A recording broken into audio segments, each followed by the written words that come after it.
It seems like with MMA, there's a lot of like, someone like yourself and your stature, you've got honor, integrity, discipline, and all that good stuff. Some of these MMA guys are like super rude, really potty mouth with the vulgar and stuff.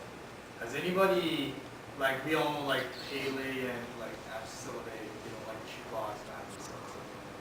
Can you tell us if anybody, you have anybody that can really like the Not really. I mean, I stay out the forums. I don't know what people are saying. Like, I come back and everyone's like, hey, Frank made a video about you. I'm like, oh, cool. That's more exposure for me. Any press, whether it's good or bad, it's press for me. You know, it doesn't bother me. I just stay focused on what I do. You know, I don't have time to have 2 kids. You know, they take up enough time, you know, with them. So I don't get on the internet and I just get on and just answer some fan mail and just train and focus on what I need to do. But, yeah, I mean, Frank was talking a lot. And actually, I waded into the cage and, you know, I felt like, man, he's still talking to the cage. Take your mouthpiece out of your mouth there, pick it up. So that's it. What are your thoughts on Rampage's recent situation, if you've heard about it? Wow, I mean, I think he's my friend, but I'm going to be honest, that was a very stupid move. Why are you going to run from the cops with your picture on your truck? Yeah, I hung out with Rampage many times. He's done some ridiculous things, and where I'm like, I don't know him. But, that was the worst, and I think it was more like, you know, after he lost, he had a mental breakdown, and he just couldn't control himself, and you know, with that added pressure, he just started taking off. I know Dana White pulled him out, and, you know, I don't know. I haven't been able to talk to him. He hasn't returned anyone's calls. So that's what I see. I mean, when you're in, you know, in that kind of like stature, you got to definitely represent yourself because kids look up to you, and you know, people look up to you, and they see that, you know, they might get turned off on MMA. Who's the toughest guy you ever fought? Well, in MMA, it's got to be Frank Shamrock, but in Sancho, I fought at one time the King of Sanda champion. They just had a nickname as the Mongolian King. It's on MySpace. His page. He kicked my leg like 5 times during the fight and gave me a black eye. But like the fight looked like I dominated, but the next day I couldn't bend my legs.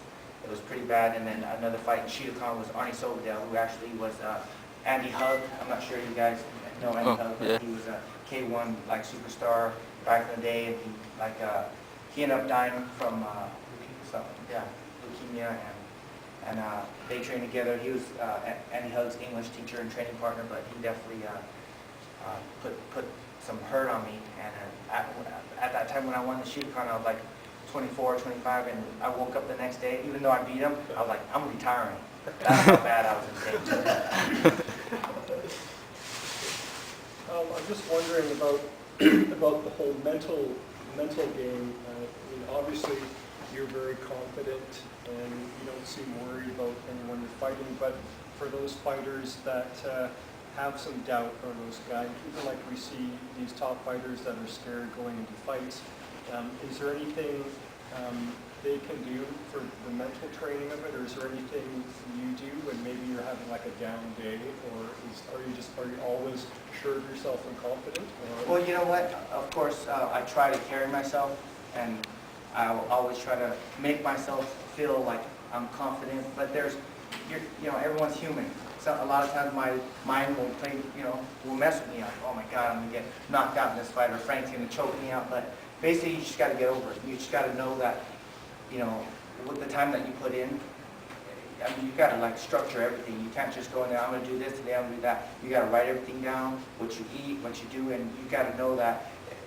that game plan is working for you. Whatever you're doing is working for you. You got to feel good about it. And you got to go in there and you just can't be scared, because when you're going in there and you're scared and you don't want to lose, you're not fighting at your best. So for me, I realized that over the years of all the wrestling and Sancho and, you know, Taekwondo fights, all the experience I got, I just tell my guys, all my fighters, hey, you got nothing to lose. You go in there and you should leave it in the ring or you leave it in the cage, and anything can happen. Anything can happen. And for the most part, my team's got about an 85% win record, and the guys who lose, they lose tough fights, and they gave it all they got.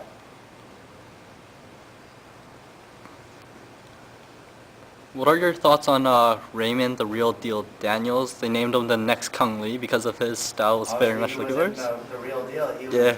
he got choked out. And, he's a very talented stand-up fighter, but you can't just go into MMA without any wrestling, without any jiu-jitsu, and you can't go in there just because you're knocking out everyone out in kickboxing doesn't mean that's going to happen. And that fighter he fought is not like a top-tier level. He's about a middle-tier fighter who's had 4 losses. So anything can happen.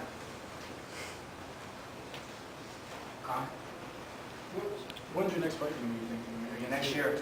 Against who do you think? I don't know, maybe Masaki from Japan, prior tournament champion. Maybe, I don't know.